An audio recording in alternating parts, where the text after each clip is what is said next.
भारतीय विचार साधना पुणे प्रकाशनायोजित 3 दिवसीय व्याख्यानमालेमध्ये मी आज पहिल्या दिवशी आपणा सर्वांचं स्वागत करते. आपल्याला माहित आहे, चीनने जे नुकतंच लडाखमध्ये अतिक्रमण केलं, ज्याला भारतीय सैन्यानेही चोख प्रत्युत्तर दिलं आहे. मात्र ही घटना केवळ एकमात्र नाही, हा एकूणच चीनच्या विस्तारवादी धोरणाचा भाग आहे. चीनने 18 देशांच्या भूभागांवर आपल्या हक्काचा दावा केला आहे आणि त्यासाठी विविध मार्गांनी हे हायब्रिड युद्ध चालूच आहे. प्रत्यक्ष सीमेवरील कुरापत्या, जागतिक राजकीय पटलावर आणि आर्थिक मार्गाने हे युद्ध चालू आहे. प्रत्यक्ष सैन्य अधिकाऱ्याकडून समग्र माहिती घेऊन या गंभीर परिस्थितीचं आकलन आपल्याला व्हावं या उद्देशाने ही 3 दिवसांची व्याख्यानमाला भाविसा घेऊन येत आहे. त्यातील आजच्या पहिल्या दिवशी नुकतंच केलेलं आक्रमण आणि आजची सीमेवरील परिस्थिती हा विषय आहे. उद्या म्हणजे 11 तारखेला ठीक ह्याच वेळी रात्री 8 वाजता चीनचे भारताविरुद्ध दुष्प्रचार आणि मानसिक युद्ध याबद्दल आपण जाणून घेऊया. आणि 12 तारखेला चीनची भारतात आर्थिक घुसखोरी आणि आत्मनिर्भर भारत हा त्यावरील उपाय याबद्दल आपण ऐकूया. मी विषयाबद्दल अधिक बोलत नाही. या तीनही व्याख्यानांचे आपले वक्ते आहेत ब्रिगेडियर हेमंत महाजन. त्यांचा थोडक्यात परिचय करून देते. ब्रिगेडियर हेमंत महाजन हे कमिशन्ड ऑफिसर म्हणून पायदळातील 7 मराठा लाईट इन्फंट्रीत नियुक्त होते. 1975 पासून लष्कराने हाती घेतलेल्या सर्व महत्वाच्या कार्यवाहींमध्ये त्यांचा सहभाग राहिला आहे. जम्मू काश्मीर मधील ऑपरेशन रक्षक, ऑपरेशन पराक्रम अशा महत्वाच्या कार्यवाहीत त्यांनी 7 मराठा लाईट इन्फंट्रीचे नेतृत्व केले. अशा अनेक मोहिमांवरील त्यांच्या शौर्यामुळे त्यांच्या बटालियनला तसेच त्यांना पारितोषिके, पदके प्राप्त झाली आहेत. वैयक्तिकही युद्ध सेवा मेडल सारखी अनेक पदके देऊन त्यांचा गौरव केला गेला आहे.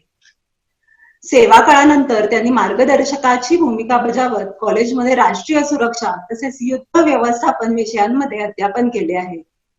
माध्यमांमध्येही ते सक्रिय आहेत.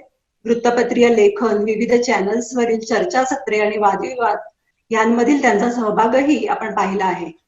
भाविसाचे ते एक सन्माननीय लेखक असून भाविसातर्फे त्यांचे बांगलादेशी घुसखोरी हे महत्वाचे पुस्तक प्रकाशित आहे. ह्या परिचयाबरोबरच मी महाजन सरांचेही स्वागत करते. व्याख्यानाला सुरुवात करण्यापूर्वी एक छोटे निवेदन करते, कारण आजच्या कार्यक्रमाचा शेवट लगेचच व्याख्यान संपल्यावर होईल. भारतीय विचार साधना ही राष्ट्रहित सर्वतोपरी हे तत्व डोळ्यासमोर ठेवून राष्ट्रीय विचारांच्या साहित्य प्रकाशनामध्ये गेली 35 वर्षे कार्यरत आहे.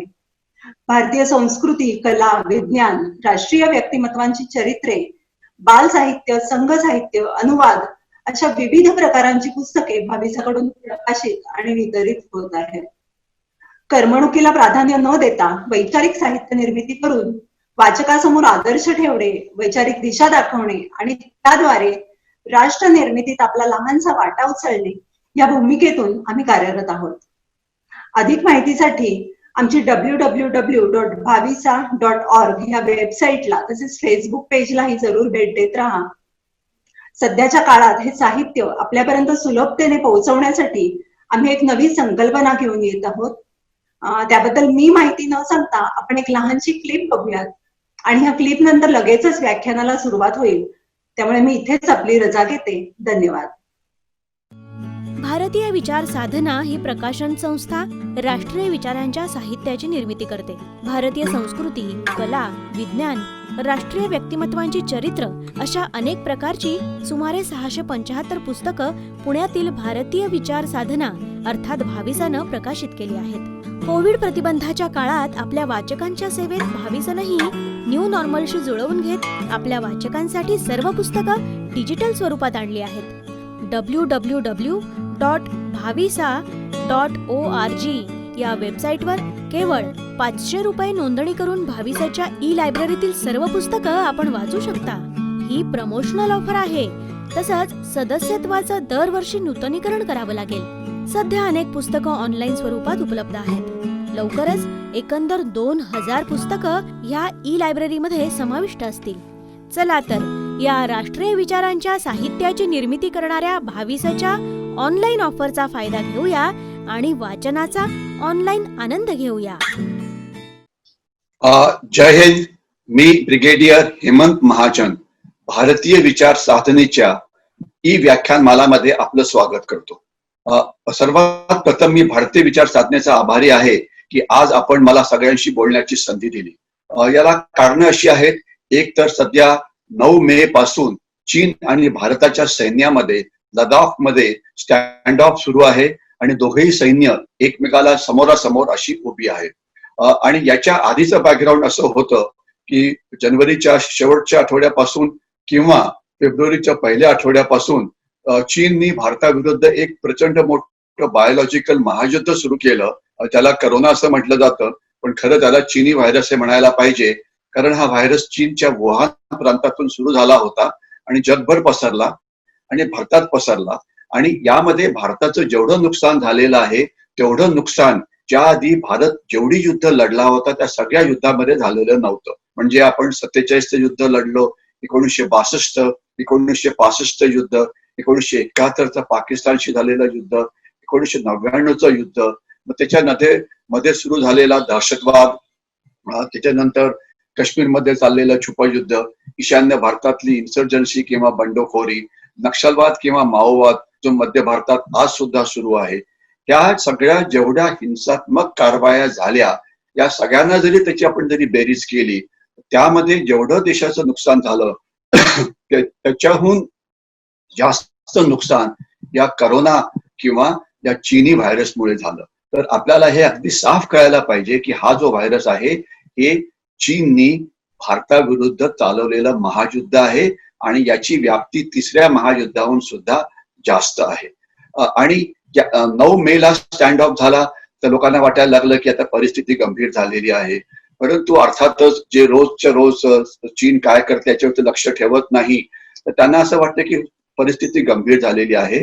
परंतु हे जे छुपं युद्ध आहे, हे जे हायब्रिड वॉर आहे, हे चीन आपल्याशी अनेक वर्षापासून लढतं आहे आणि ते का लढतं आहे, कशाला लढतं आहे, या सगळ्यांविषयी आपण बोलण्याचा प्रयत्न करू. सर्वात प्रथम आजचा जो आपला विषय आहे तो आहे की चीनचं लष्करी आव्हान जे आपल्या लडाखच्या सीमेवरती आहे, थोडंफार सिक्कीममध्ये पण सुरू झालेलं होतं. आणि आजचीच बातमी अशी म्हणते आहे की चीनी सैन्याने आता मान्य केलेलं आहे की ज्या 4 ठिकाणी त्यांनी अतिक्रमण केलेलं होतं त्यापैकी ते 3 ठिकाणी परत जातील आणि 2 ते 3 किलोमीटर मागे जातील. अर्थातच भारतीय सैन्य यावरती लक्ष ठेवून असेल, कारण चीननी काही म्हटलं की आम्ही असं करतो तर ते असं होईलच असं नाही.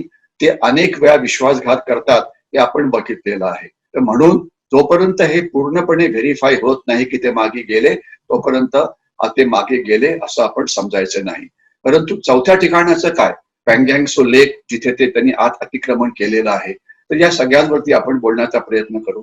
प्रश्न असा उद्भवतो की लडाखमध्ये ते 9 मेला जे आत आले तर ते त्यावेळेला का आले, त्याच्या मागची कारणं काय होती, त्यानंतर 15 आणि 16 जूनच्या रात्री जे घडलं ते नेमकं काय घडलं, त्याच्यामुळे चीनवरती काय परिणाम झाला, आणि मुख्य की सध्याची नेमकी परिस्थिती काय आहे.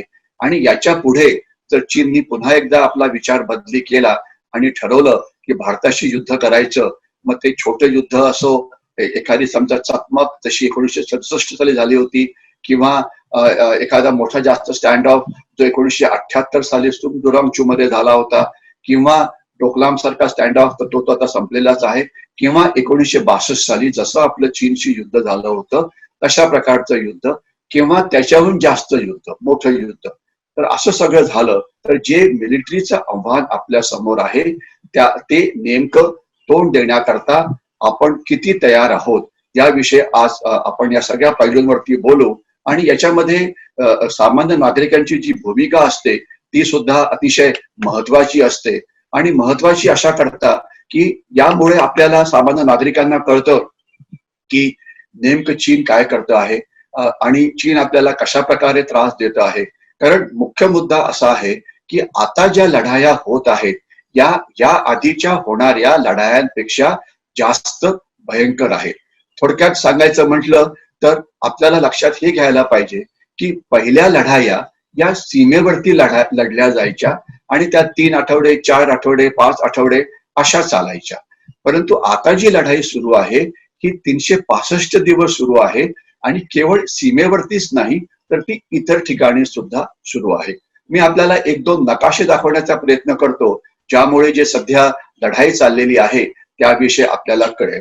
आपण सर्वात पहिले बघूया की हे जे आपल्याला मी भारत आणि चीनचा नकाशा दाखवण्याचा प्रयत्न करतो आणि यामध्ये आपल्याला कळेल की आपण हा नकाशा बघितला तर भारताच्या उत्तरेला चीन आहे आणि जो भाग भारताला लागून आहे तो खरं म्हटलं तर तो चीन नाही तर तो तिबेट आहे.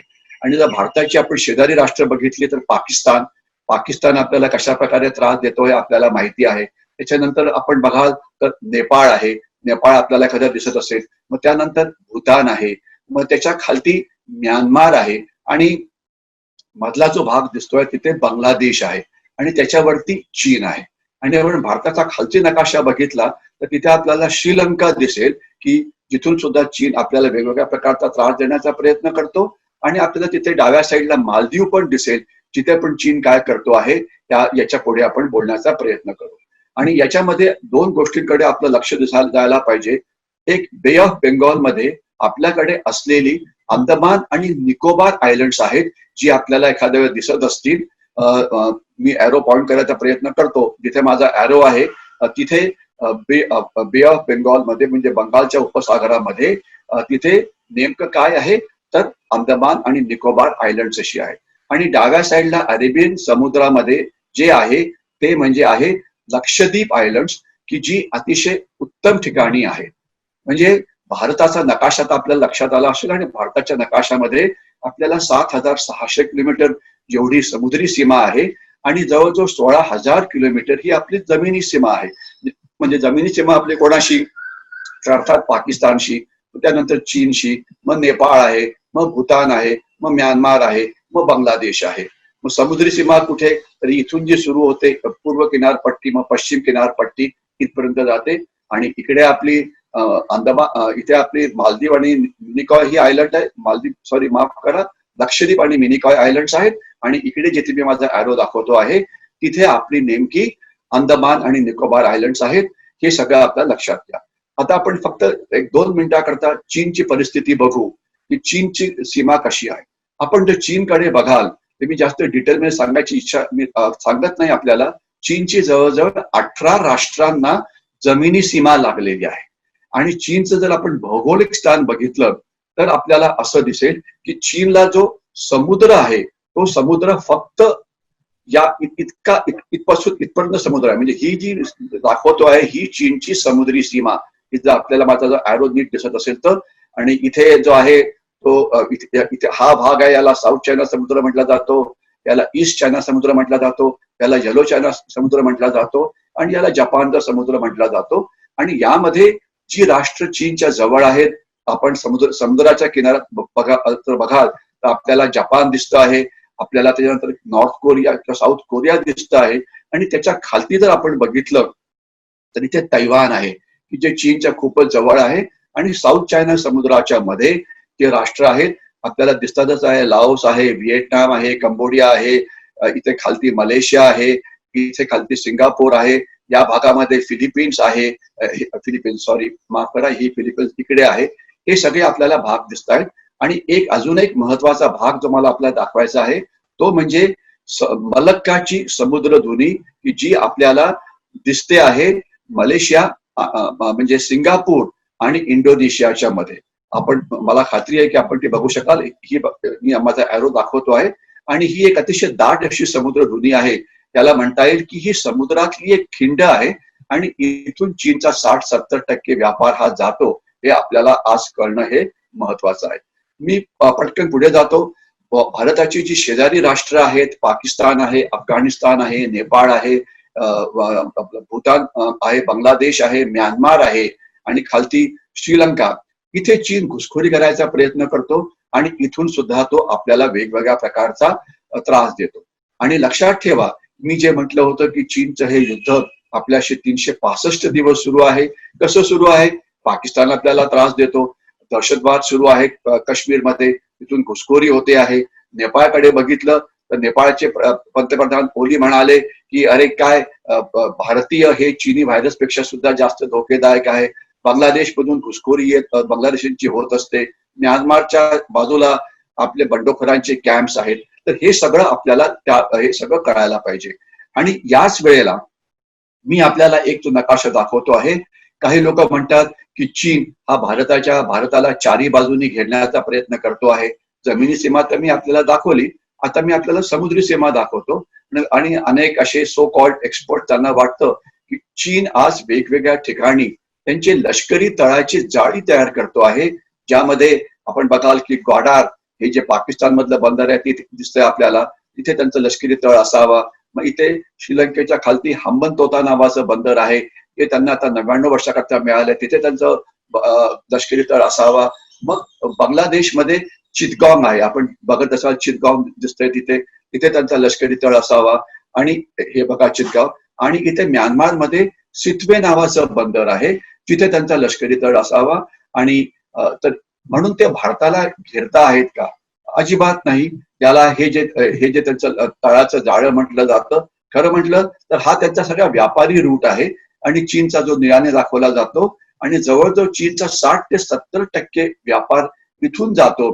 त्याच्यामुळे जर कधी लढाई झाली तर मलक्काच्या समुद्रधुनीमध्ये आपल्याला तो निळा आहे दिसत असेल तर आपण त्यांना नक्कीच अडवू शकतो, हे आपल्याला कळायला पाहिजे. आणि इथेच मी आपल्याला सांगू इच्छितो, पुष्कळांना वाटतं की चीन तुमच्या विरुद्ध टू फ्रंट वॉर करेल, म्हणजे ज्या वेळेला चीन तुमच्याशी लढेल त्याच वेळेला पाकिस्तान सुद्धा तुमच्याशी लढण्याचा प्रयत्न करेल. परंतु जर टू फ्रंट वॉर तर भारतावर लादलं गेलं तर ते चीनवरती लादलं जाऊ शकतं का? नक्कीच.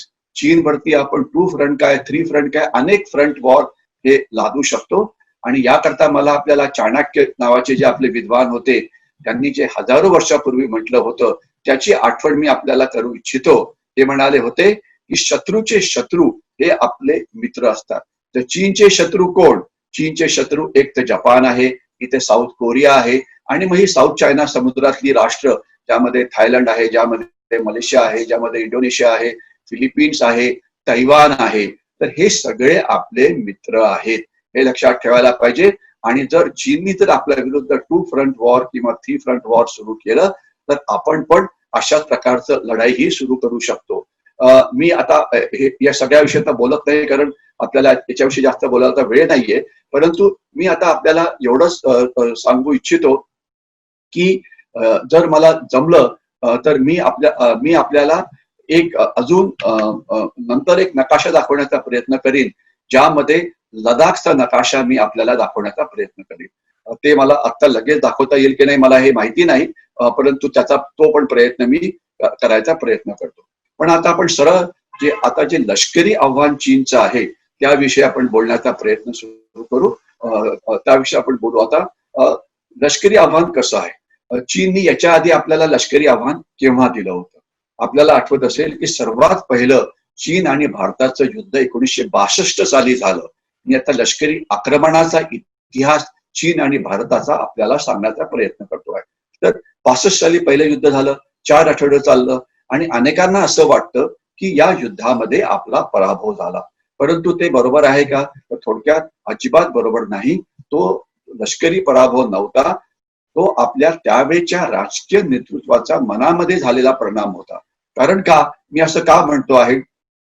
कारण सरळ आणि साफ आहे, 1962 मध्ये आपल्याकडे 3.5 लाख सैन्य होतं, आणि त्यामधलं फक्त आपण 10% सुद्धा कमी सैन्य या भागामध्ये लढाई करता वापरलं. 1962 ची लढाई 2 भागामध्ये लढली गेली. एक तर अरुणाचल प्रदेशची लढाई, आणि दुसरी जी लढाई होती ती जी लढली गेली होती लडाखमध्ये, जिथे आत्ताचं सध्याचं जे अतिक्रमण आहे ते सध्या तिथे सुरू आहे. तर तिथे लडाखमध्ये किती सैन्य लढलं? अप्रॉक्सिमेटली 1 ब्रिगेड, म्हणजे 3,500 ते 4,000 सैन्य. अरुणाचल प्रदेशमध्ये किती सैन्य लढलं? तर 4th इन्फंट्री डिव्हिजन, म्हणजे एक 20,000 ते 25,000 सैन्य. दोघांची जर आपण बेरीज केली तर आपल्याला दिसेल की त्यांनी लढाई केली त्या सैन्याची ताकद 25,000 ते 30,000 मध्ये होती. सैन्याची त्यावेळेला ताकद किती होती? 3.5 लाखाहून जास्त. मग आपण बाकीचं 90% सैन्य का वापरलं नाही? कारण आपल्या नेतृत्वाचा मनामध्ये पराभव झाला.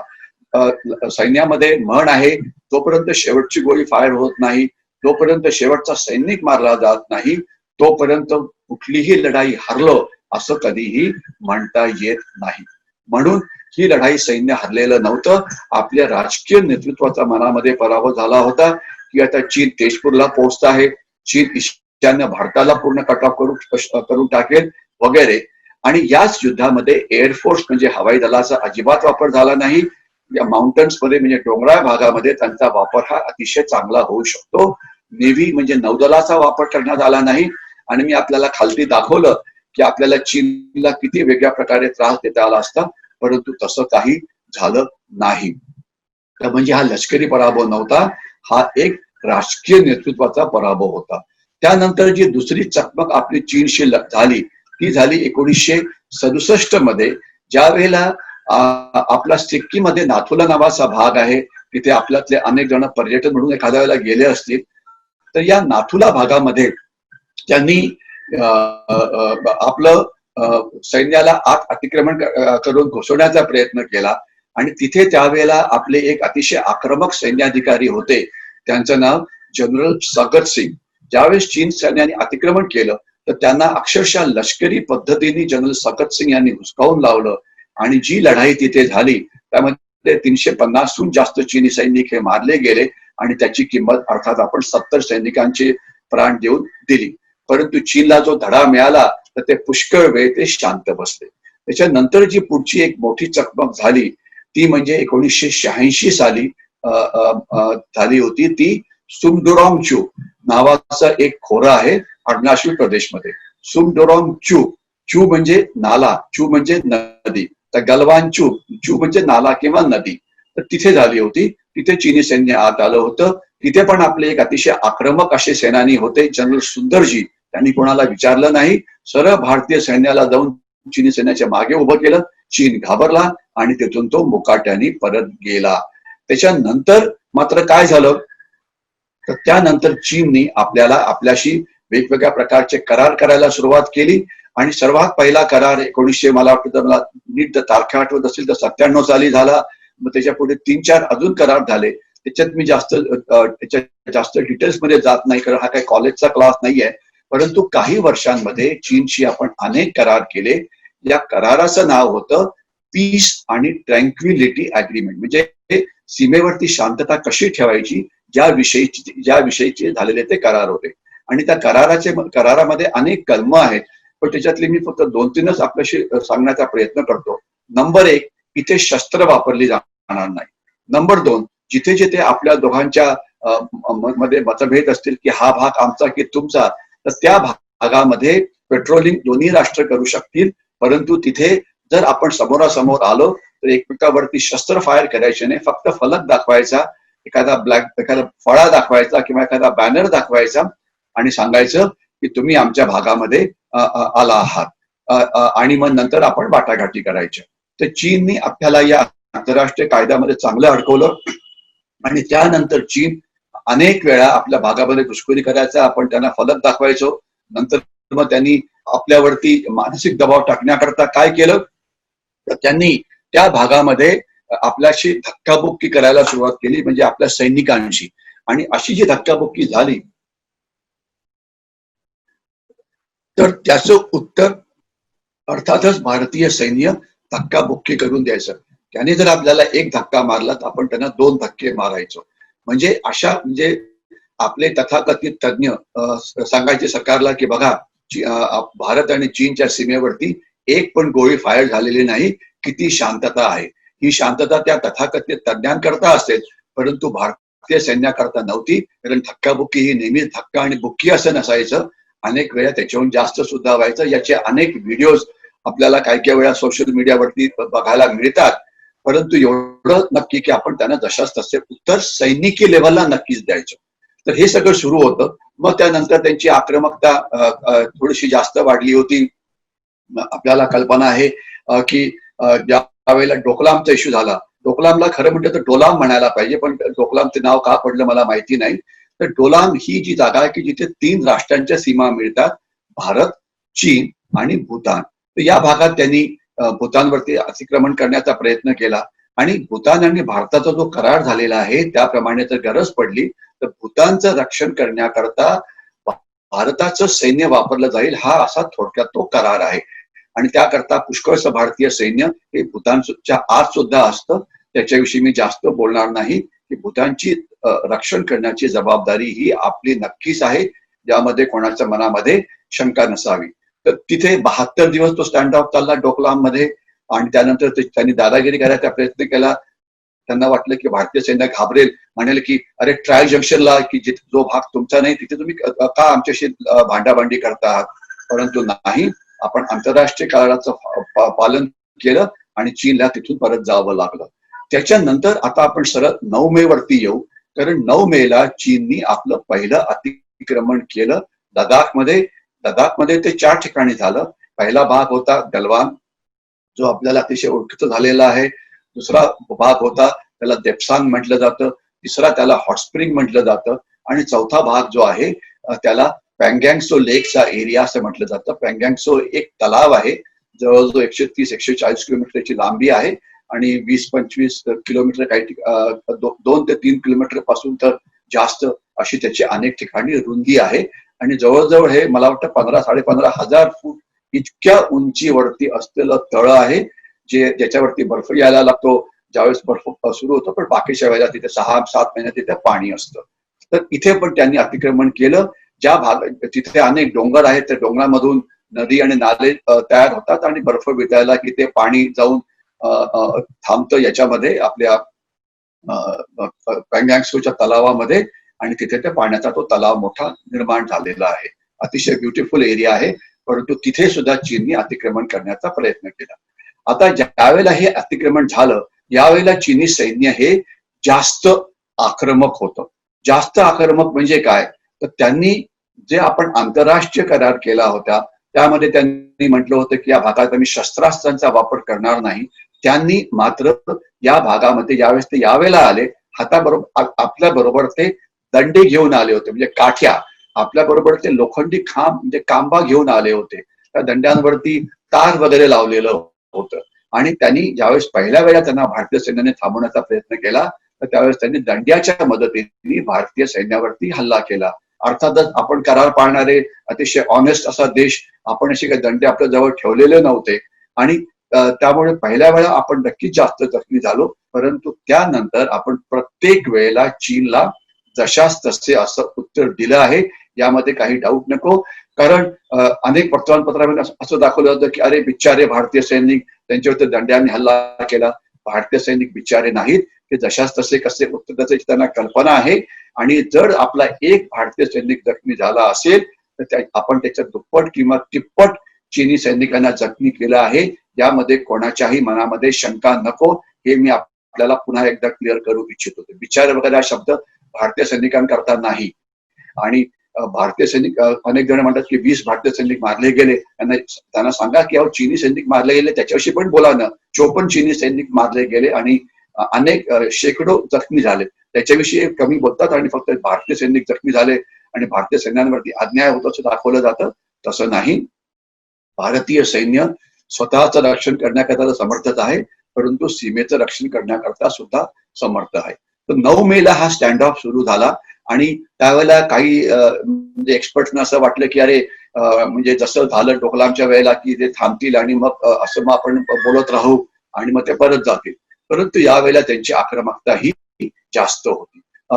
15 आणि 16 जूनला काय झालं हे याविषयी, ज्याला आपण गलवानची लढाई असं म्हटलं जातं, त्याच्या विषयी बोलण्याच्या आधी मी आपल्याला एक 5 मिनिटं हे एक्सप्लेन करू इच्छितो की जी भारत आणि चीन सीमा आहे ती म्हणजे ज्याला LAC म्हटलं जातं, लाईन ऑफ ऍक्च्युअल कंट्रोल, ती इतर सीमांपेक्षा कशी वेगळी आहे. म्हणजे भारताची सीमा आहे अर्थातच पाकिस्तानशी, की जी जम्मूच्या खालची जी सीमा आहे त्याला इंटरनॅशनल बॉर्डर म्हटलं जातं, जी पंजाब राज्याला लागली आहे, राजस्थानला लागलेली आहे आणि गुजरातला लागलेली आहे आणि जम्मूला तर लागलेलीच आहे. तर ती इंटरनॅशनल बॉर्डर आणि त्याच्यावरती जो लाईन जाते त्याला LOC म्हणजे लाईन ऑफ कंट्रोल म्हटलं जातं. तर त्याचा नेमका अर्थ असा होतो की LOC वरती आपल्याला कल्पना आहे रोजच शस्त्रास्त्रांचं फायरिंग होतं. रोजच एखाद्या भारतीय सैनिकांनी प्राणाचे बलिदान दिलं असं आपल्याला अशी बातमी आपल्याकडे येते आणि अर्थात त्यावेळेला आपण पाकिस्तानी सैन्याचं हे 4 पट किंवा 5 पट जास्त नुकसान करतो. हे पण आपल्याला अगदी साफ पाहिजे. कारण असं वाटतं की पुन्हा एकदा त्यांनी अतिक्रमण केलं, पुन्हा एकदा त्यांनी असं केलं. प्रत्येक वेळा पाकिस्तानी सैनिकांच्या एलओसीच्या फायरिंग वरती आपण त्यांना जबाब देतो. यामध्ये मनामध्ये कुठलीही शंका ठेवू नका. आणि त्यांचं नुकसान हे खूप केलं जातं, याच्यात पण मनामध्ये शंका नको. अर्थातच आपल्याला आपल्या सैनिकांचं रक्त हे पुन्हा पुन्हा सांडावं लागतं, हे पण तितकंच खरं आहे. तर ही एलओसी वरती फायरिंग होतं, परंतु जसं मी मगाशी म्हटलं, एलएसी वरती फायरिंग हे होत नाही. एलएसी म्हणजे लाईन ऑफ ऍक्च्युअल कंट्रोल.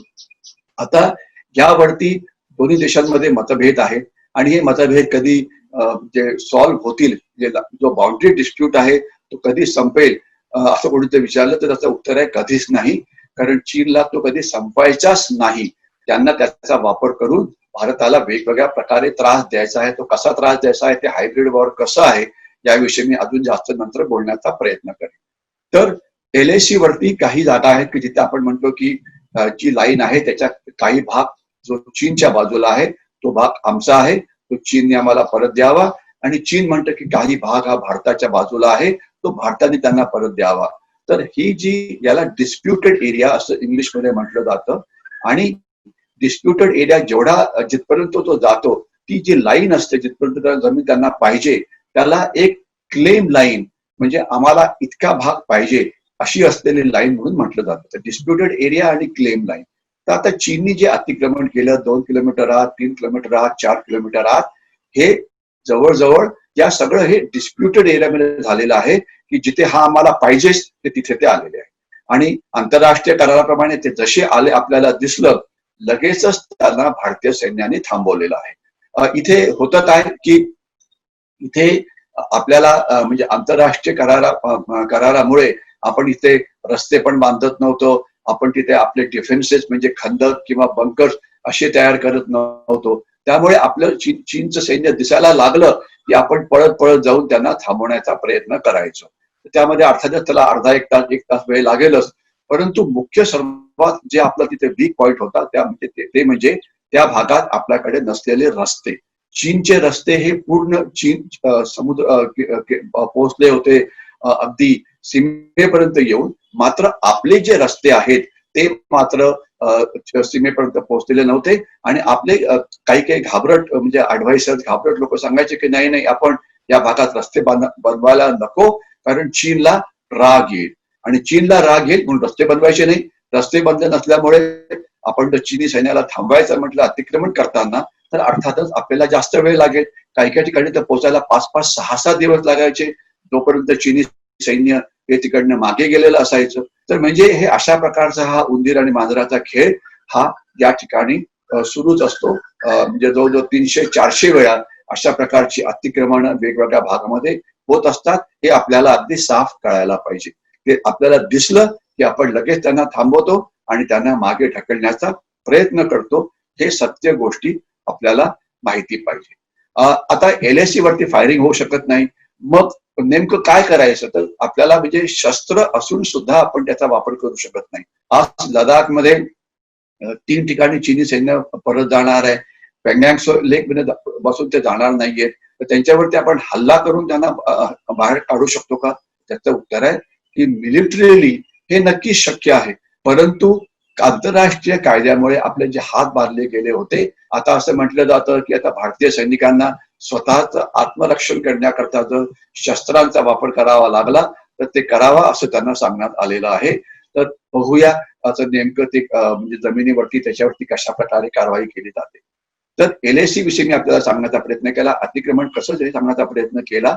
आणि आता मी 15-16 जूनला नेमकं काय घडलं त्याच्याविषयी बोलण्याचा प्रयत्न करीन. फक्त त्याच्या आधी मी 2 मिनिटं पुन्हा एकदा आपल्याला सांगू इच्छितो की चीनी सैन्य ज्यावेळेस सगळं जग महायुद्धात अडकलेलं आहे, बायोलॉजिकल वॉरफेअर मध्ये किंवा जैविक युद्धामध्ये, तर त्यांनी लडाखमध्ये अतिक्रमण का केलं, याला कारण काय होती. तर ही कारणं मी पहिले आपल्याला सांगतो आणि मग गलवानची जी लढाई झाली त्याच्याविषयी आपण बोलण्याचा प्रयत्न करू. कारण नंबर 1 असं होतं, आणि ते सर्वात महत्वाचं कारण आहे, की चीन भारताला स्वतःचा नंबर 1 शत्रू समजतो, किंवा नंबर 2 म्हणता येईल. अमेरिका नंबर 1 झाला आणि भारत नंबर 2. कारण भारत हे एक असं एकुलते एक राष्ट्र आहे की जे चीनच्या लष्करी अतिक्रमणाला तोंडास तोंड देतं आणि त्यांना हुसकावून लावतं. बाकी अशा प्रकारची अतिक्रमण अनेक ठिकाणी होत आहेत. साऊथ चायना समुद्रामध्ये होत आहेत. 17-18 देशांच्या तिथे आत जाते, त्यांना जमिनी सीमा लागलेल्या आहेत चीनच्या, तिथे झालेलं आहे. पण यांची हिंमत झाली आहे का? त्या देशांची हिंमत झाली आहे का? अजिबात नाही.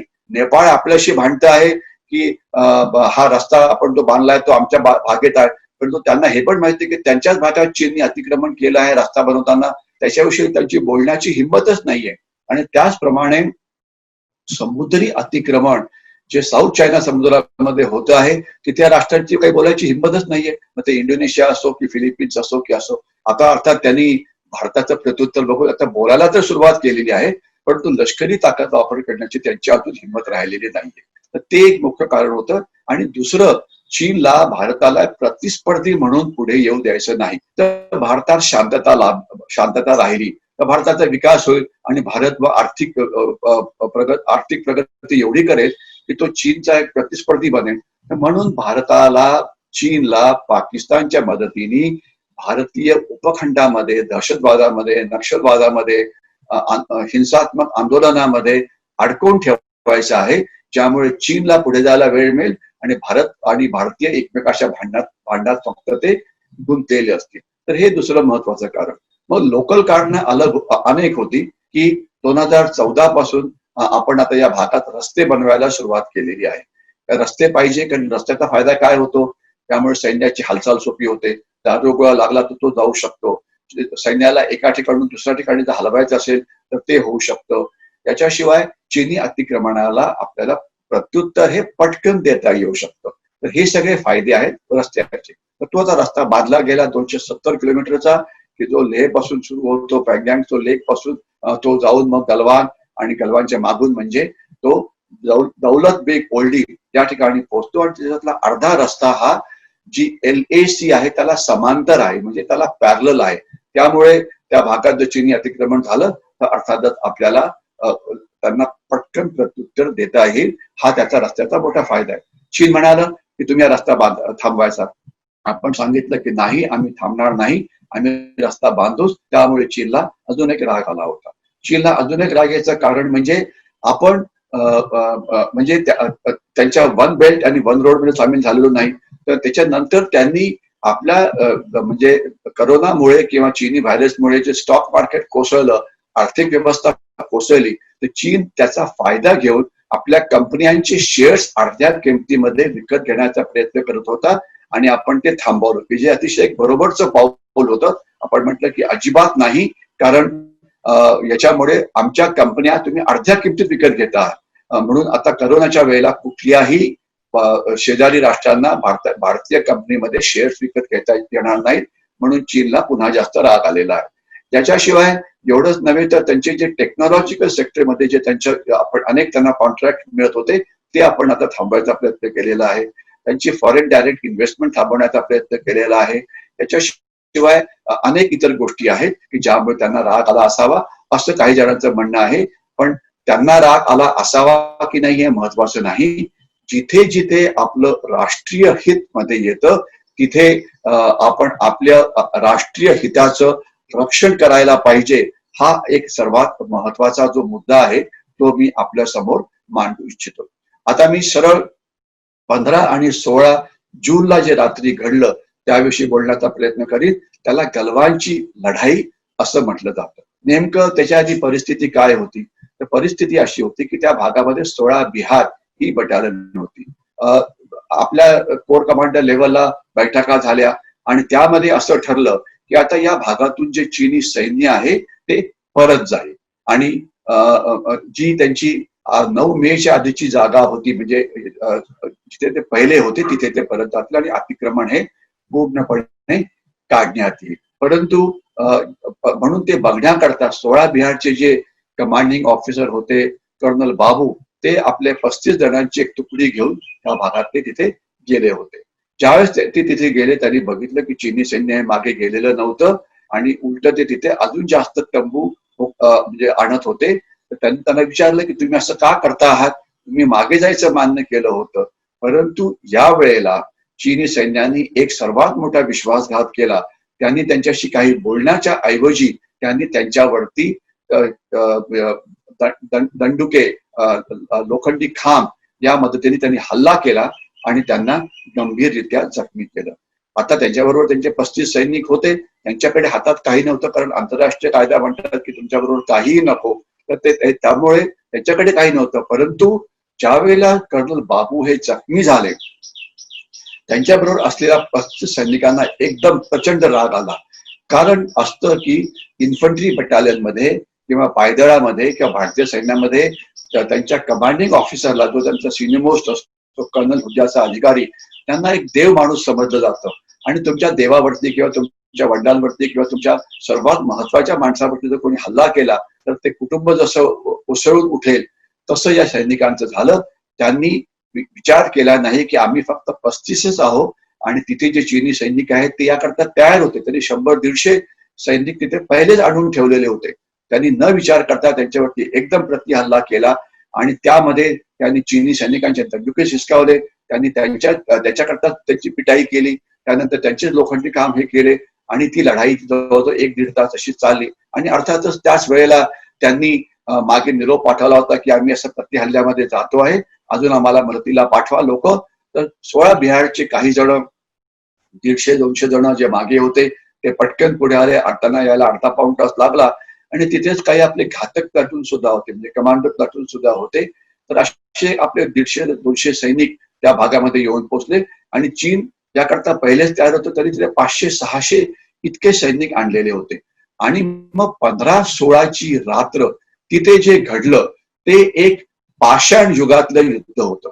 त्यामध्ये दोन्ही सैन्यांनी एकमेकांविरुद्ध जी वापरलेली शस्त्र होती ती काय होती? ती शस्त्र होती दगड, ती शस्त्र होती काठ्या, आणि त्या काठ्या चीनकडनं हिसकावून घेतलेल्या. ती शस्त्र होती लोखंडाचे खांब, ती शस्त्र होती एकमेकाला लोटून, त्या कड्यावर लोटून त्यांना पाण्यात ढकलून द्यायचं. ती शस्त्र होती कुस्ती खेळायची, बॉक्सिंग करायचं, कराटेचा वापर करायचा. तुम्हाला ज्या मार्शल आर्ट्स माहिती आहे त्या सगळ्यांचा वापर करायचा. आणि हे जवळजवळ 8 तास अशा प्रकारची ही लढाई चालली. आपले 150-200 सैनिक असावेत आणि तिकडनं जे होते चीनी सैन्य 500-600 असावं. अगदी कंप्लीट अंधार होता. तिथे काही लाईट तर काही नसतातच. आणि जो भाग होता तो इतका म्हणजे डोंगराळ भाग होता की तिथे म्हणजे रस्ता नावाची काही गोष्टच नसते. तिथे फक्त फूट ट्रॅक म्हणजे एक पाऊल वाट असते. आपण जर कोकणामध्ये कधी बघितलं असेल तर आपण डोंगरातला पाऊल वाटा, मला खात्री आहे नक्कीच बघितल्या आहे असतील त्या, तर त्या जशा असतात तसा तो प्रकार होता. आणि तिथे हे चालू होतं.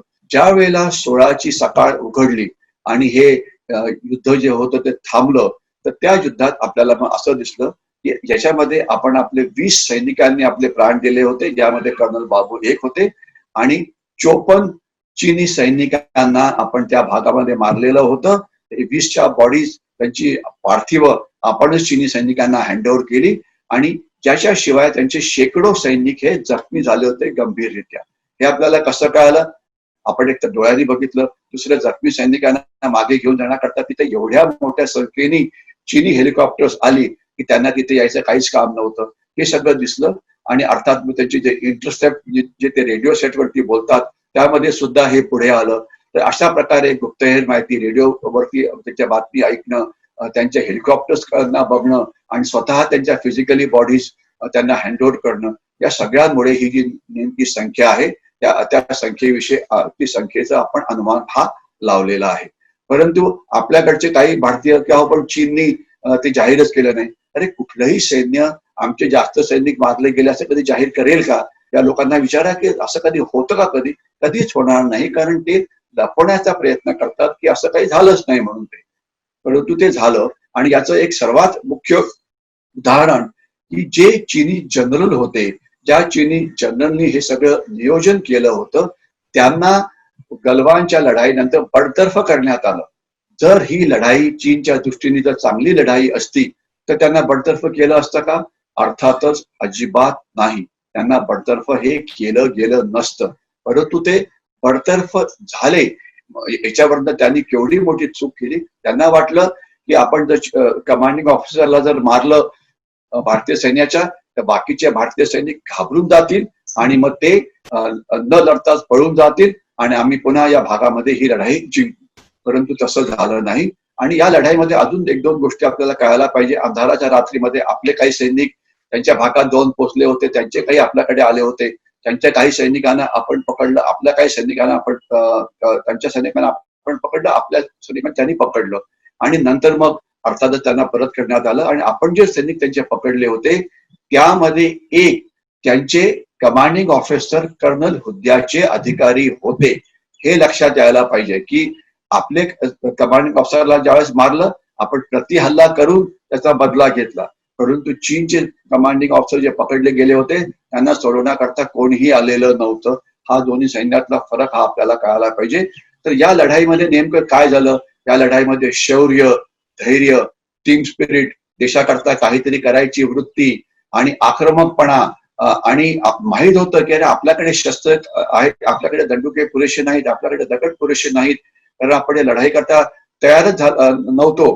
तर तेच असून सुद्धा आपण त्यांच्यावरती आक्रमक हल्ला करून चीनी सैन्याला हलवलं. आणि आपल्याला लक्षात असायला पाहिजे की 1978 साली चीनी सैन्य शेवटची लढाई लढलेलं होतं. त्यानंतर त्यांना लढण्याचा अनुभव नाही आणि 78 नंतर पहिल्या वेळा चीनी सैनिकांचं रक्त हे चीनी सीमेवरती सांडलं गेलं. त्याच्यामुळे तो चीनला लागलेला हा एक अतिशय प्रचंड असा मोठा धक्का होता. तर हा धक्का तो त्यांना बसला, तर त्याच्यामुळे मग नंतर ठरलं की पुन्हा वाटाघाटी वगैरे. आणि यामध्ये अजून एक गोष्ट जी ऍड झाली ती एक 3-4 मागच्या शुक्रवारची गोष्ट आहे की ज्या वेळेला अचानक भारताचे पंतप्रधान जे आहे ते लडाखमध्ये जाऊन पोहोचले, भारतीय सैन्याला तिथे भेटले, सैनिकांना भेटले, जखमी सैनिकांना त्यांच्याशी त्यांचं बोलणं झालं वगैरे. तर हे हा एक चीनला दिलेला एक मोठा मेसेज होता. की भेट त्यावेळेला का करण्यात आली त्याला 2-3 मोठी कारणं म्हणता येईल. एक तर चीनला दाखवणं की लडाख मधलं अतिक्रमण हे आमच्या दृष्टीने सिरियस आहे आणि आम्ही तुम्हाला तिथून बाहेर काढू, याच्यामध्ये काही डाऊट नको. आणि पंतप्रधानांनी भाषण पण तिथे दिलं की विस्तारवाद ज्याला आम्ही नक्कीच प्रत्युत्तर देऊ, हा त्यांच्या थोडक्यात म्हणण्याचा अधिकार होता. ते आपल्या ज्यावेळेस तिथे गेले त्यांच्याबरोबर कोण होतं? त्यांच्या बरोबर जे होतं ते सगळं सैनिकी नेतृत्व, म्हणजे chief of defence staff general Bipin Rawat, chief of army staff general Naravane, northern army commander general Joshi, त्यांना 99च्या युद्धामध्ये वीर चक्र मिळालेलं होतं. त्यानंतर 14 कोरचे corps commander general Harinder Singh हे मराठा रेजिमेंटचे आहेत, ज्या रेजिमेंटचा मी आहे, आणि ज्या रेजिमेंटचे जवान हे महाराष्ट्रातले असतात. आणि हे तसं म्हटलं तर सरदारजी आहेत, परंतु त्यांनी आपलं अर्ध्याहून जास्त आयुष्य हे मराठा रेजिमेंटमध्ये काढलेलं आहे आणि ते माझ्याहून सुद्धा जास्त उत्तम मराठी बोलतात, याची आपल्याला माहिती असावं. तर हे सगळे तिथे होते. उद्देश काय होता? मेसेज क्लिअर होता की माझ्या बरोबर माझं लष्करी नेतृत्व आहे, म्हणजे माझ्या दृष्टीने ही लष्करी दृष्ट्या अत्यंत महत्वाची एक अशी भेट आहे. त्यामुळे त्या भागामध्ये आपले जे सैन्य आहे त्यांचे मनोबल नक्कीच वरती गेलं. जखमी सैनिकांना ते भेटले, त्याच्यामुळे त्यांचं पण मोराल हे वाढलं. आणि याच्या विरुद्ध याचा चीनी सैनिकांवरती काय परिणाम झाला ज्याविषयी थोडंसं बोलणं गरजेचं आहे. जसं आपण मगाशी म्हटलं, चीननी आपली कॅज्युअलिटीज किती गेलं हे जाहीर केलंच नव्हतं. परंतु आता मागच्या आठवड्यातलं एक आर्टिकल आहे ग्लोबल टाइम्स, जे चीनचं मोठं वर्तमानपत्र आहे, त्यांनी म्हटलं आहे की हो, आमच्या काही लोक मारले गेले आहेत, परंतु त्यांचा आकडा आम्ही योग्य वेळेला म्हणजे जाहीर करू. आता अचानक ग्लोबल टाइम्सना अशा प्रकारची उपरती का झाली की आम्ही आकडा, आता पहिले ते म्हणत होते की काहीच झालं नाही, मग आता म्हणतात की झालं आहे आणि आकडा आम्ही नक्कीच जाहीर करू. असं का? याचं मुख्य कारण आहे की चीनी सैनिकांमध्ये चीनच्या विरुद्ध पसरलेला राग. हा राग कशामुळे आहे? जे भारतीय सैनिकांनी आपल्या प्राणाचं बलिदान दिलं त्या दिवशी 20 जण त्यांची शव पार्थिव ही त्यांच्या गावात पाठवण्यात आली. त्यांना पूर्णपणे राजकीय सन्मानाने आणि लष्करी सन्मानाने त्यांच्यावरती अंत्यसंस्कार करण्यात आले. त्याला टीव्ही चॅनल्सनी पूर्णपणे कव्हर केलं आणि हजारो लाखो लोक त्यांच्या या अंत्यसंस्काराकरता तिथे प्रेझेंट होते. सगळ्या देशांनी त्यांना मानवंदना दिली. परंतु चीनी सैनिकांचं काय, जे मारले गेले होते त्यांच्यावरती चुपचापपणे अंत्यसंस्कार हे करण्यात आले. त्यामुळे त्यांच्या कुटुंबियांना प्रचंड राग आहे की अरे, माझा भाऊ मारला गेला, माझा नवरा मारला गेला, माझा मुलगा मारला गेला, आणि त्याला चीन नावाचं राष्ट्र त्याचा शेवटचा सुद्धा म्हणजे जो हे मान द्यायला पाहिजे ते पण द्यायला तयार नाहीयेत. त्यामुळे त्या सैनिकांच्या कुटुंबियामध्ये खूपच राग आहे. जेवढंच नव्हे तर आज चीनमध्ये जवळजवळ 80 लाखहून जास्त रिटायर्ड सैनिक आहेत की जे आपलं तर नॉर्मल जीवन चीनमध्ये जगतायत. त्यांच्यात सुद्धा प्रचंड राग पसरलेला आहे की अशा प्रकारे तुम्ही हे का लपवत आहात? या सैनिकांना जो मान मिळायला पाहिजे, देशाकरता प्राण दिले म्हणून ते तुम्ही का देत नाहीये? तर त्याच्यामुळे चीनची जी सोशल मीडिया आहे, ज्याला वैभव असं म्हटलं जातं, तिथे सुद्धा प्रचंड राग आहे. आणि यामुळे एकदम ग्लोबल टाइम्सला खूप रती झाली की अरे हो, आमच्या कॅज्युलिटीज झालेल्या आहेत, आम्ही त्या योग्य योग्य वेळेला आम्ही त्याच्याविषयी नक्कीच बोलू. आता मला अजून एक पुढच्या 5 मिनिटांमध्ये थांबवावं लागेल, तर मी आपल्याला काही इतर गोष्टी सांगण्याचा प्रयत्न करतो की भारतीय सैन्य आणि चीनी सैन्याची जर आपण तुलना करायची म्हटली तर काय कशी करता येईल, आणि जर समजा 62 सारखी लढाई झाली तर त्याकरता आपण किती तयार आहोत. मी पहिले म्हटलं होतं, पुन्हा एकदा रिपीट करतो की आपण चीनचं कुठलंही लष्करी आक्रमण ला तोंड देण्याकरता आणि त्यांना जशास तसे उत्तर देण्याकरता तयार आहोत, यामध्ये कोणाच्याही मनामध्ये शंका नको. परंतु तरी पण आपण त्याची एक तुलना करू. आणि माझ्याकडे मी ज्यावेळेस पुढच्या भाषणमालेत ज्यावेळेस आपल्याशी बोलेन त्यावेळेला मी नेमका भारत आणि चीन सीमेचा जो नकाशा आहे तो आपल्याला दाखवण्याचा प्रयत्न करीन, आणि लडाखचा पण एक नकाशा आपल्याला दाखवण्याचा प्रयत्न करीन, ज्यामुळे आपल्याला हे जास्त चांगलं कळेल. तर भारत चीन सीमा जी आहे ही 3 भागामध्ये वाटता येईल. एक तर अरुणाचल प्रदेश आणि सिक्कीमला लागलेली सीमा, जिथे भारताचं जवळजवळ 1.5 लाख सैन्य हे पहिलेच तयार आहे. तिथे आपले डिफेन्सेस म्हणजे खंदक आणि बंकर्स हे पहिलेच तयार आहे. त्यामुळे तिथे जेवढं चीनी सैन्य भांडण्याकरता किंवा लढाई करता येऊ शकेल त्यांना आपण अगदी प्रॉपर उत्तर हे देऊ शकतो, याच्यामध्ये कोणाच्या मनामध्ये शंका नको. जो मधला भाग आहे त्याला सेंट्रल सेक्टर म्हटलं जातं, म्हणजे भारत चीन सीमा, जिथे आपले राज्य आहेत हिमाचल प्रदेश आणि उत्तराखंड. जोशीमठला कधी आपण एखाद्या वेळा गेला असेल यात्रेकरता, जोशीमठ, केदारनाथ, बद्रीनाथ हे सगळी जागा त्या ठिकाणी आहेत. तर तिथे सुद्धा आपलं 60,000हून जास्त सैन्य आहे. जेवढं चीनी सैन्य तिथे येईल त्याला आपण अतिशय चांगल्या पद्धतीने त्यांना पराभूत करू शकतो. याच्याशिवाय जो वरचा भाग आहे त्याला लडाख म्हटलं जातं. याच्याविषयी मी 2 मिनिटं आपल्याला बोलण्याचा प्रयत्न करीन. एक तर लडाख मधला ज्या सीमा आहे त्या 2 राष्ट्रांना लागू आहे.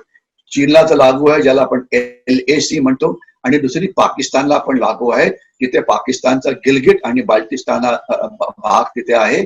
आणि एक अशी मध्ये बातमी येत होती की पाकिस्तानने तिथे सैन्य आणलेलं आहे, ज्यामुळे म्हणजे 2 फ्रंट वॉर हे पाकिस्तान सुरू करू शकतं. मगाशी मी म्हटलं होतं त्याची काळजी नको. तर पाकिस्तानने जर कधी लढाई करायचा प्रयत्न केला तर ते इतके रक्तबंबाळ होतील की म्हणजे त्यांची अतिशय वाईट अवस्था होईल. पाकिस्तान विषयी आपण नंतर केव्हा तरी पुन्हा एकदा नक्कीच बोलू, कारण पाकिस्तानचं आव्हान हे अनेक वर्ष हे चालूच राहणार आहे. तर ही जी सीमा आहे याची उंची जवळजवळ 14,000 फूट ते 16,000 फूट एवढी आहे. इथे 6 महिने अतिशय प्रचंड प्रमाणामध्ये बर्फ पडतो. 30 फूट 40 फूट एवढा तो बर्फ असतो. आणि केवळ 6 महिने ज्यावेळेला बर्फ वितळतो त्यावेळेला तिथे हे अतिक्रमण किंवा अशा प्रकारच्या लढाया त्या तिथे होतात. आणि या भागामध्ये जी लडाखची जी लोकसंख्या आहे ती 5 लाखाच्या आसपास आहे. आणि ते लोक अतिशय भारतीय आहेत, अतिशय भारताला देशाविषयी प्रेम आहे.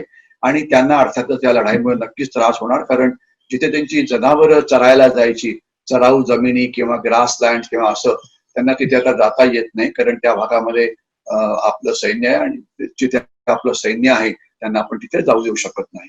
तर नरेंद्र मोदी यांची जी भेट होती ती या लोकांना भेटण्याकरता पण होती, ज्यामुळे या लोकांचं मनोबल नक्कीच वरती गेलं. कारण त्यांना असं वाटत होतं की भारताच्या मीडियामध्ये, भारताच्या टीव्हीवरती कोणीही लडाखच्या जनतेविषयी बोलायला तयारच नाहीये.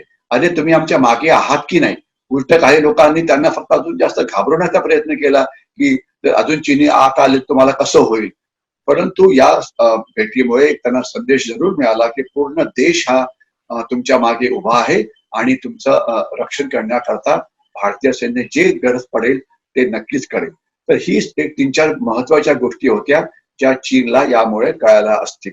आणि त्यानंतरच आपण आजचीच बातमी बघा, कालपासून ते सुरू झालेलं आहे की आता चीनने म्हटलेलं आहे की आम्ही 4 पैकी 3 ठिकाणी परत जाऊ, 1.5 ते 2 किलोमीटर, आणि आम्ही अशा ठिकाणी जाऊ की जो 9 मेच्या आधीची ती जागा होती, म्हणजे अतिक्रमण हे पूर्णपणे हटवलेलं असेल. अर्थातच ते हटवलं असेल की नाही हे आपल्याला नीट बघायची गरज आहे, कारण ते विश्वासघात करू शकतील. तर ते नक्कीच बघितलं जाईल आणि पुढच्या काही दिवसामध्ये ही कारवाई होईल अशी आशा नक्कीच आहे. परंतु चौथ्या जागेचं काय, पँगँग सुचं लेक, तिथे ते सध्या जायला तयार नाही. मग तिथे काय करावं लागेल, त्यांच्यावरती अजून वेगवेगळ्या प्रकारे दबाव टाकावा लागेल. म्हणून तो मानसिक दबाव असो की तो डिप्लोमॅटिक दबाव असो की तो इतर अनेक पद्धतीचा दबाव, तर त्याच्याविषयी मी आपल्या पुढच्या भागामध्ये नक्कीच बोलीन. परंतु याच्यामध्ये एक दबाव किंवा एक आपल्याकडे असलेलं जे ब्रह्मास्त्र आहे ते म्हणजे लष्करी ताकदीचा वापर. आपण लष्करी ताकदीचा वापर करून सुद्धा त्यांना तिथून उचलून बाहेर फेकू शकतो. आपण ते करायचं की नाही, करायची क्षमता भारतीय सैनिकांची आहे, यामध्ये कोणाच्याही मनामध्ये काही शंका नको. परंतु होईल की नाही, म्हणजे नेतृत्व हे करायला परवानगी देईल की नाही हे आपल्याला येणाऱ्या काळामध्ये समजेल असते. परंतु तो एक उपाय आपल्याकडे नक्कीच आहे.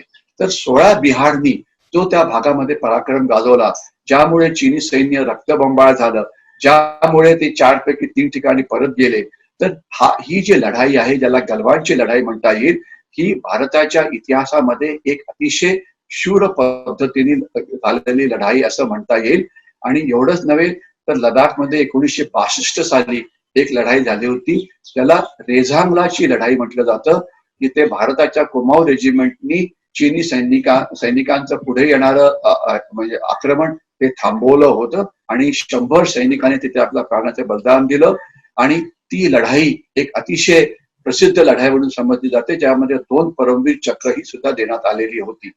तर ज्या वेळेला इतिहास लिहिला जाईल त्यावेळेला गलवानच्या लढाईला रेझांगलाच्या लढाईच्या बरोबर त्याची तुलना केली जाईल की तिथे आपले सैनिक कसे लढले. म्हणजे जर आपल्याला आठवत असेल की मराठ्यांच्या इतिहासामध्ये एक प्रतापराव गुजरांचं एक हे आहे की त्यावेळेस तो बहलोल खानावरती हल्ला करतो, त्यावेळेला तो फक्त 7 जणांना येऊन हल्ला करतो. आणि मग ती एक अतिशय प्रसिद्ध अशी कविता आणि गीत आहे, वेगात दौडले वीर 7. आपल्याला त्याची कल्पना असेल. तसाच प्रकार इकडे झालेला होता. माहिती होतं की आपण कमी आहोत, ते जास्त आहेत, आपण मारलो जाऊ, आपण जखमी होऊ, आपण पकडलो जाऊ. परंतु त्याचा विचार न करता आपण चीनला तिथे रक्तबंबाळ केला आहे. आणि हे सगळ्या जगाला पण कळालेलं आहे. हे जगाला कळल्यामुळे आता जगाचं सुद्धा मोराल वरती गेलेलं आहे. आणि आता आपल्याला गंमत दिसत असेल की ज्या वेळेला फिलिपिन्सच्या समुद्रामध्ये चीनची जहाजं आली, फिलिपिन्स म्हणाले त्यांना की तुम्ही परत जा.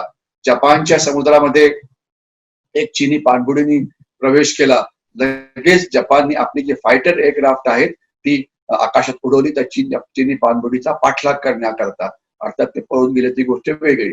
त्याच्यानंतर अशाच प्रकारची कारवाई इंडोनेशिया करताय, अशाच प्रकारची कारवाई इतर करतायत. तर याच्यामुळे नक्कीच चीनच्या विरुद्ध जी आक्रमकता आहे ती नक्कीच इतर देशांची ती आता वाढलेली आहे.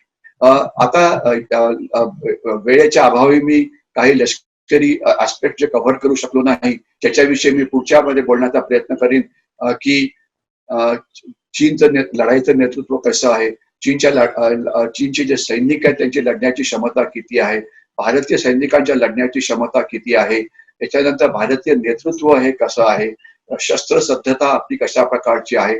परंतु तसं मी म्हटलं पहिले पण काही पण झालं तरी त्याला प्रत्युत्तर देण्याकरता आपण नक्कीच तयार आहोत. त्याच्यामध्ये तुम्हाला कोणाच्याही मनामध्ये शंका नसाव्या.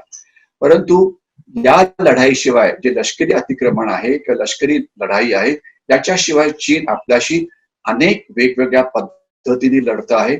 आणि त्यामधले 2 विषयांविषयी आपण येणाऱ्या पुढच्या भागामध्ये नक्कीच बोलू.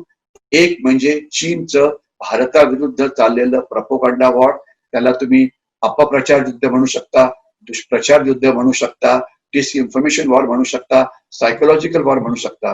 त्याचा मुख्य उद्देश असा आहे की भारतीयांच्या मनावरती मानसिक दबाव टाकायचा आणि त्यांना सांगायचं की तुमची चीनशी लढण्याची हिंमत नाही, तुमची ताकद नाही, तुमच्या लष्कराची ताकद कमी आहे, की जे की असत्य आहे. आपण चीनशी लढण्याकरता पूर्णपणे तयार आहोत. तरी मानसिक लढाई, सायकोलॉजिकल वॉर, प्रोपगंडा वॉर कशा प्रकारे लढलं जातं याविषयी आपण पुढच्या येणाऱ्या भागामध्ये बोलू. आपण कसं लढतो आहे, सध्याची परिस्थिती काय आहे आणि येणाऱ्या दिवसामध्ये अजून जास्त काय होऊ शकेल. यानंतरचा तिसरा भाग जो आहे तो आहे चीनचं भारतावरती चालू असलेलं आर्थिक आक्रमण. पहिले ही आर्थिक घुसखोरी होती, मग ते आर्थिक आक्रमण झालं, त्याला काही व्यापार युद्ध म्हणतात. आणि यामुळे आज अशी परिस्थिती निर्माण झालेली आहे की चीन म्हणजे आपले अनेक कारखाने, आपले अनेक कॉर्पोरेट वर्ल्ड, त्यांना असं वाटतं की ते चीन शिवाय जिवंतच राहू शकत नाही, कारण त्यांचं चीन वरती असलेलं फारच जास्त चीनच्या वरती अवलंबून आहे ते. तर हे आर्थिक युद्ध का महत्वाचं आहे? कारण सरळ आहे, मी आपल्याला फक्त एक आकडेवारी देऊ इच्छितो की मागच्या वर्षी म्हणजे 2019 साली चीनने आपल्याला जवळजवळ 82 अब्ज डॉलर्स एवढ्या किमतीचं सामान विकलं. आपण त्यांना किती सामान विकलं? 10 ते 12 अब्ज डॉलर्सचं. म्हणजे त्यांनी आपल्याला 7 पट सामान हे जास्त विकलं. यामुळे काय झालं? त्यांनी प्रचंड नफा कमावला. प्रचंड नफा कमावल्यामुळे काय झालं? त्यांची अर्थव्यवस्था ही प्रचंड वाढली. अर्थव्यवस्था वाढल्यामुळे काय झालं? तर त्यांचं लष्करी बजेट, जे सैन्यावरती खर्च करणारे पैसे असतात, ते प्रचंड वाढलं. त्यामुळे काय झालं? चीनी सैनिकांची ताकद वाढली, त्यांची आधुनिक शस्त्र त्यांची येण्याची शक्यताही जास्त वाढली. म्हणजे लडाख मध्ये जे अतिक्रमण झालेलं आहे त्याला पैसे कोणी पुरवले? तर त्या भारतीयांनी, जे अजून सुद्धा चीनी वस्तूंवरती अवलंबून आहेत आणि म्हणतायत की आम्हाला चीन शिवाय राहणं अशक्य आहे. तर अशा भारतीयांशी कसं वागायचं आहे, चीनचं आर्थिक आक्रमण कसं पडतून लावायचं, याविषयी सुद्धा आपण बोलण्याचा प्रयत्न करू. परंतु असं मात्र समजू नका की एवढीच युद्ध चीन तुमच्या विरुद्ध लढतो आहे. चीन भारताच्या विरुद्ध पाकिस्तानच्या मदतीने काय गडबड करतो आहे तुम्हाला कल्पना आहे. चीन नेपाळमधून काय करण्याचा प्रयत्न करतोय तुम्हाला कल्पना आहे.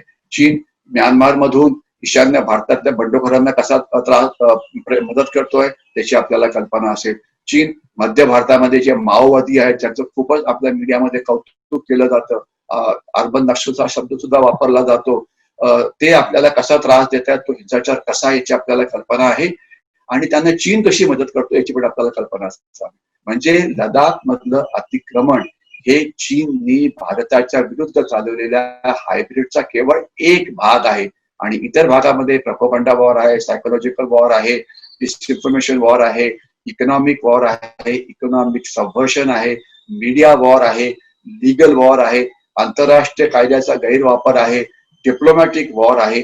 अशी वेगवेगळी युद्ध हे चीन आपल्या विरुद्ध लढतो आहे आणि आपण त्याला बऱ्यापैकी उत्तर देतो आहे. अर्थातच आपण अजून जास्त चांगल्या पद्धतीने उत्तर द्यायला पाहिजे, ती गोष्ट वेगळी. तर या सगळ्यांविषयी आपण बोलण्याचा प्रयत्न करू.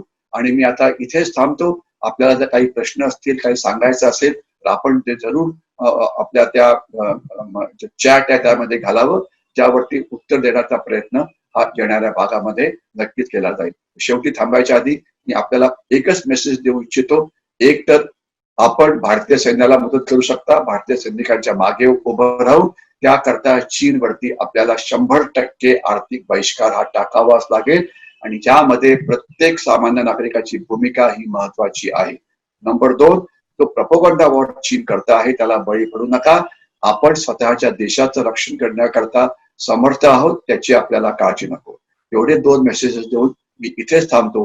पुन्हा आपण उद्या भेटू दुसऱ्या विषयावरती बोलण्याकरता. तोपर्यंत जय हिंद.